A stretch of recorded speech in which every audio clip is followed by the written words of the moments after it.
Join us for week 2 of the Overland Camper DIY build on the EarthCruiser CORE chassis Total Composite box. Check it out.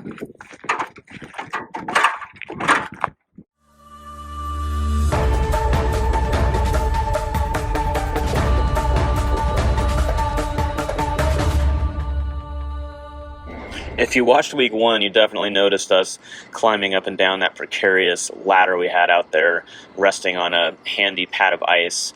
So this week we're going to be getting our electric Quickie steps installed. Should be a much needed upgrade. Throughout the bottom of the box are some 3/8 inch thick steel bars that run side to side. This is actually what the box is attached to the subframe with, but these bars actually extend all the way to the edge of the box, so that's what we'll be using to drill and tap and secure the steps to. To locate the steel beams in the bottom of the box, I used a stud finder that had a steel sensing option. It worked great. I would then just drill the appropriately sized pilot hole for the 3/8 tap. I believe they were 3/8 by 18 threads per inch, and those seem to work just fine.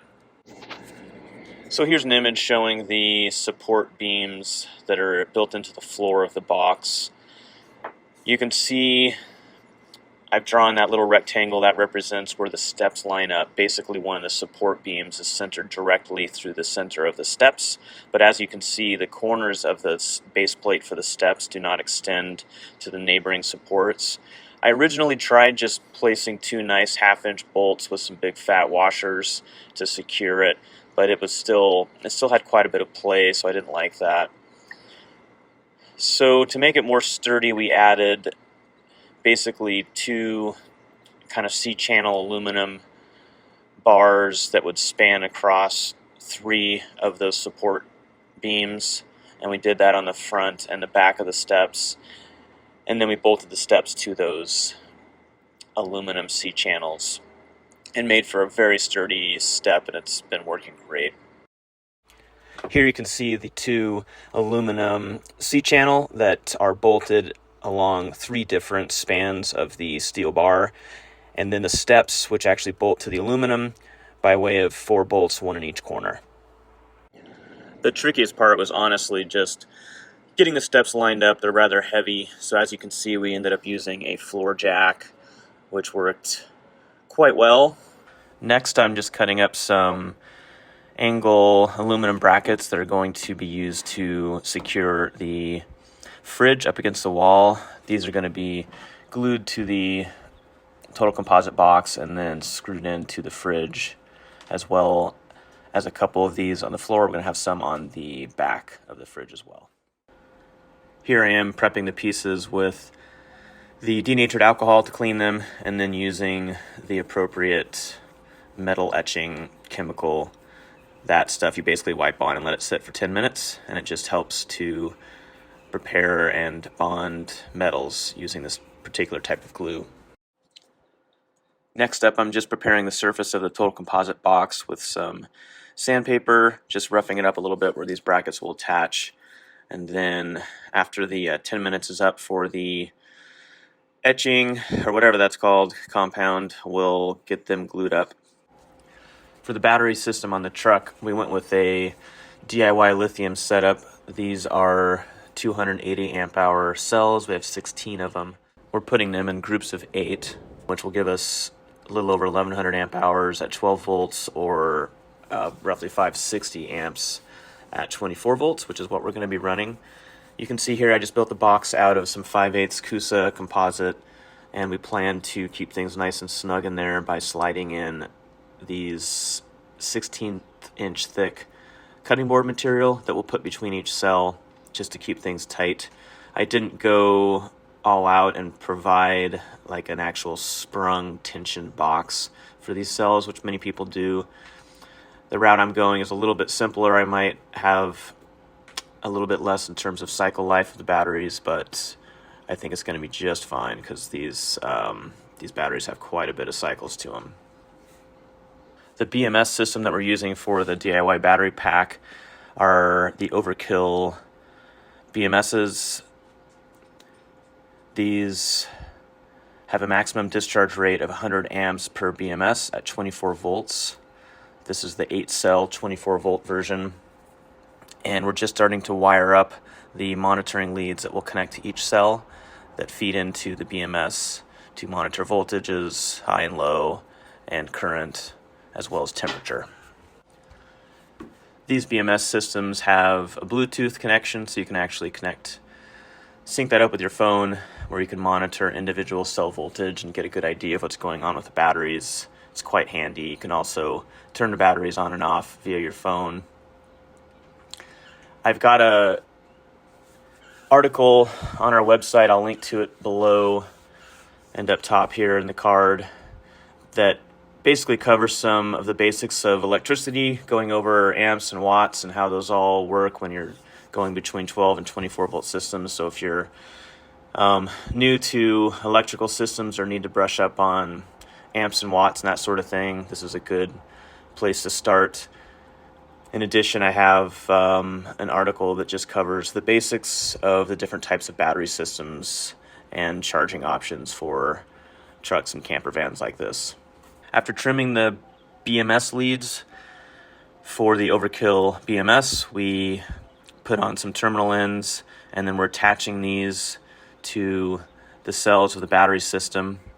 Basically, each BMS lead gets put onto one of those bus bars. It doesn't matter which side of the bus bar you put it on, it's the same difference.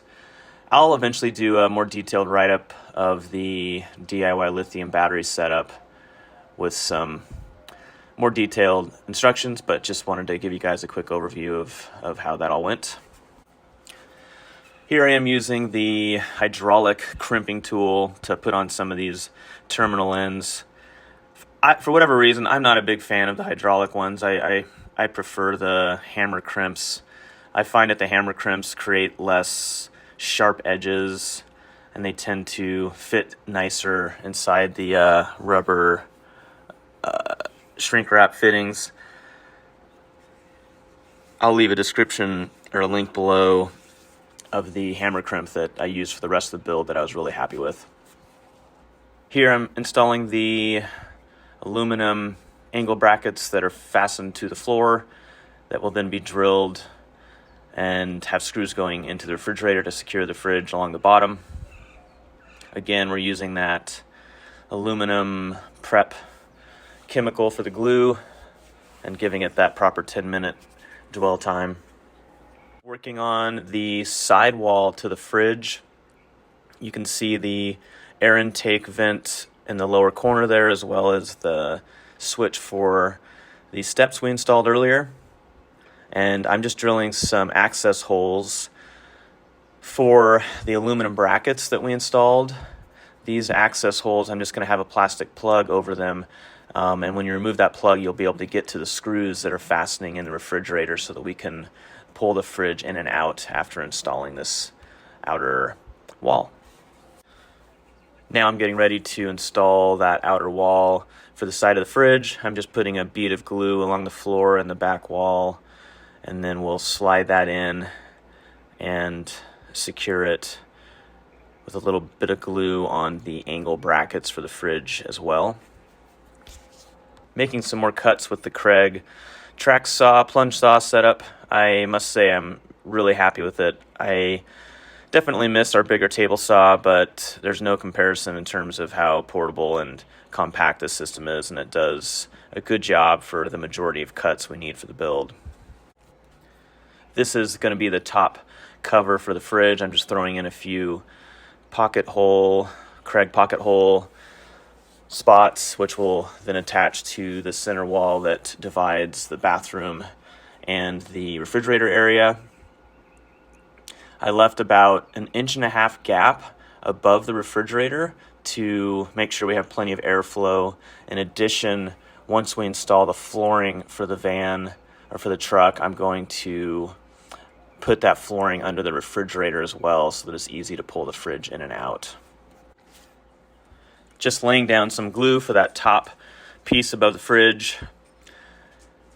Eventually we're going to mount a butcher block up top there that'll match the main butcher block for the kitchen area. Throwing in a few small pin nails just to help keep things together while the glue sets. And lastly, just putting in the pocket hole screws. Here you can see the finished refrigerator compartment. This is the Vitrifrigo. I'll throw the model in below. It's got a dedicated freezer compartment. It's about 7.5 cubic feet total. Looks like a great fridge. Can't wait to give it a try. It's significantly larger than our previous fridge in the van, and we're excited to have a dedicated freezer space. Next up, we're working on laying out some of the hydronic plumbing. This is inside the shower area, and the shower pan is going to be raised up a few inches to allow for some of this plumbing. What I'm working on here is the entrance and exit of the hydronic cooling pipes that will be going to the outside furnace. They basically 90 degrees through the floor, and then we'll tap into the external furnace, and then that will also tie into the hydronic system will tie into the cooling system for the motor, so we can have the hydronic system in the back heated by the engine while we're driving. In addition, we could preheat the engine with our gas-fired heater should we need to. Here I am drilling some holes through the backside of the kitchen cabinets. This is where the majority of electrical and hydronic lines will run behind our drawers and kitchen area. So, good day. We got a lot done. Finished the cabinet around the refrigerator. We've got a vent as well as the switch for the outside steps. And then all of the hydronic lines for the Rickson heating system are in place. And I've just got a couple fittings there I need to work on, but that's basically ready to go. Those are the two heat exchangers, one for the sink and one for the shower. And then there's the tank for the hydronic fluid. Lines run behind the kitchen here, and then we go behind the lithium batteries. Those are all wired up and looking good. I've been keeping an eye on them, and they're yeah, looking great. Looks like they got balanced out real well. And then the hydronic lines run over here to the bore stair heater. And the plan for tomorrow is to start running wire. This here is the C-Zone digital switching piece that will be controlling. It's basically a big fuse panel, but it's all electronic. It does have a manual override should you have a problem with it, but you can control it from an app, and it's a really neat system. I'm excited to get it going. So we're going to start getting this set up all wired here. So you can see we've got the lithium batteries wired up. The positives are going to go to two resettable fuses, and then from there the power comes to the master volt shunt. This is going to measure energy in and energy out of the battery, and then to this shunt we're going to be connecting this distribution panel. It's called a master connect, master volt master connect, and this is basically just a place to set fuses and connect some of your large DC loads. It's got 4 ports here plus a couple on the end. We're going to be connecting our 24 volt 3000 watt inverter, our solar charge controller, and our C-Zone digital switching fuse box basically. So those are the 3 components for now we're going to connect, and then eventually we're going to be connecting a dedicated alternator from the engine that will charge the batteries, and that will also tie into the system. So those are the 4 primary components we have for DC loads. So these 2 devices are actually designed to connect together. They can kind of slide together like so and just make one cohesive unit. So I'm going to go ahead and get these connected together, and then we're going to find a spot for them and we'll start running some wire. Alright, so to open up this distribution panel here, there are a couple screws on each end. However, they are not screws, they are just half-turn locks. I was spinning these things for days and not getting anywhere. So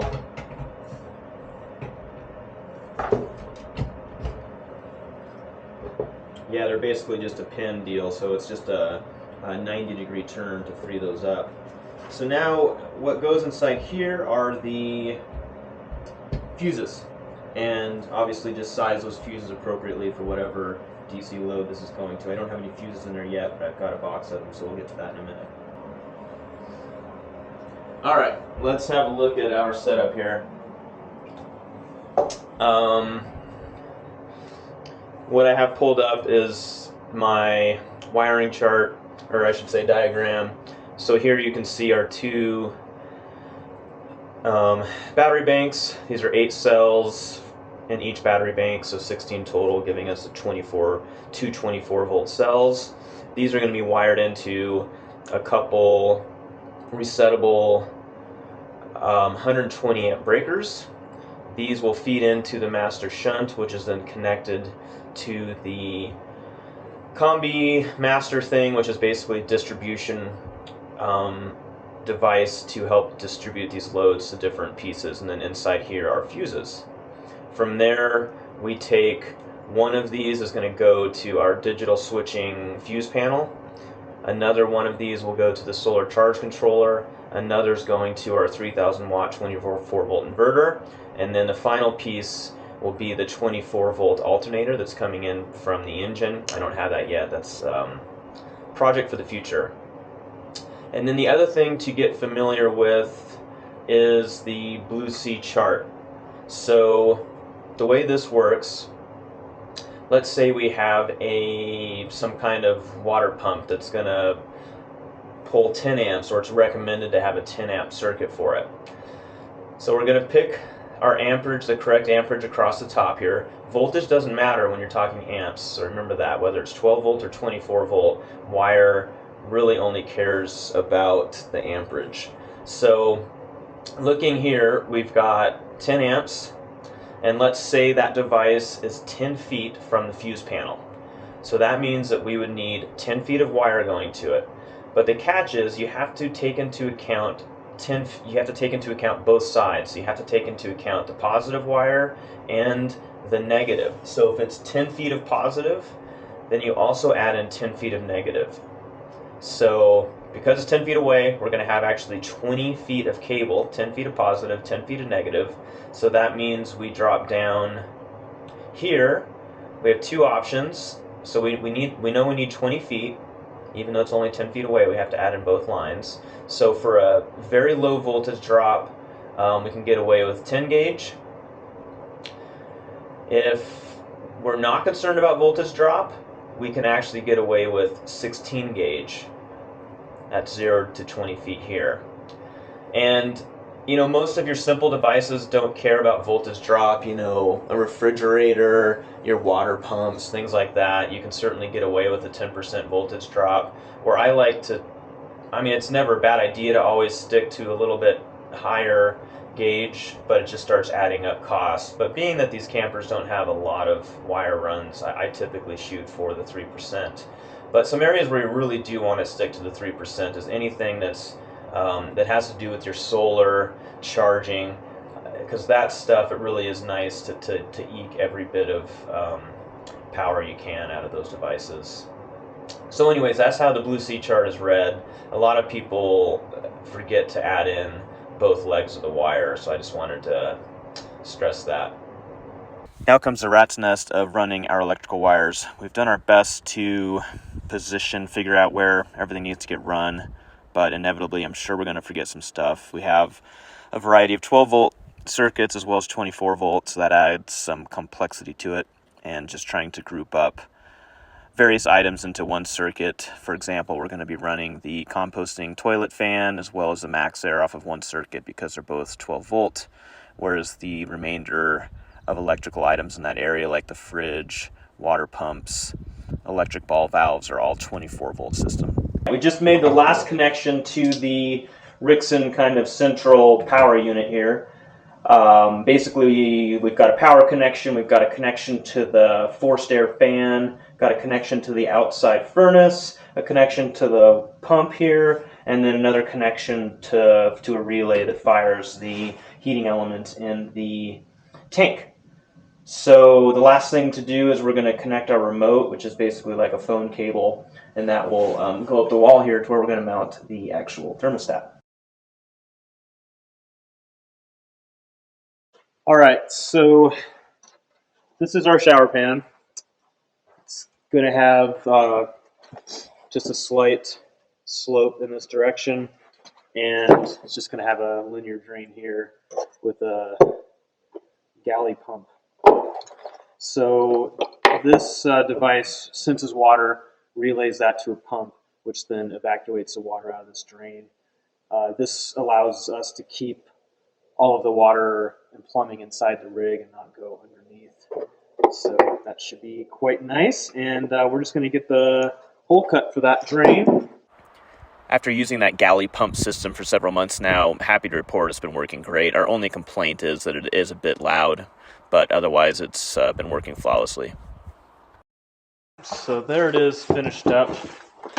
This is just going to exit out to the side of the shower stall into a bit of plumbing space I have where it will tie into the pump for this, and then that's going to get pumped through the filtration system back into the tank.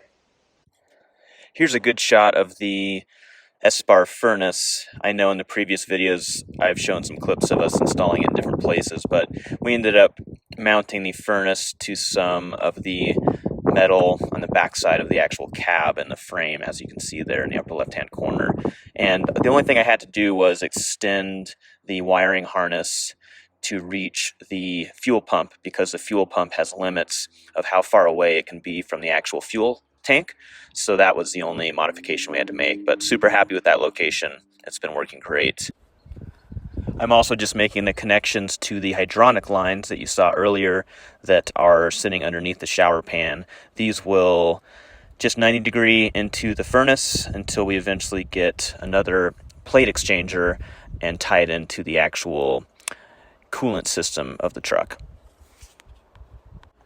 Here's us making a little modification to the S-bar furnace fuel pump wiring harness. We mentioned we just needed to add a few more feet to it to get it to reach, and we opted to do some solder connections just to make sure they held, being that they were going to be outside, and we just secured those with some good shrink wrap waterproof tubing. And then here we are just running the lines along the truck chassis rail. Back inside we go here to warm up a bit, and Jill is just drilling some holes for some of the plumbing that's going to be part of the recirculating shower system. We'll have the option to do a recirc shower as well as a standard shower that we'll just dump into the gray tank. But this is some of the plumbing for the recirc component that's heading towards the 3-stage filter system. Well, that wraps up week 2. Thanks for watching, you guys. We are here in Prescott, Arizona, finally enjoying a little sunshine, and are, for the most part, pretty darn well completed camper. So hopefully I'll get you guys caught up on these videos. But yeah, thanks a ton for watching. Like and subscribe. Throw a comment down if you have any questions. And we've got links to the various components and products we use in the description if you have any specific questions on those. And that's all I got. We'll see you on the next one.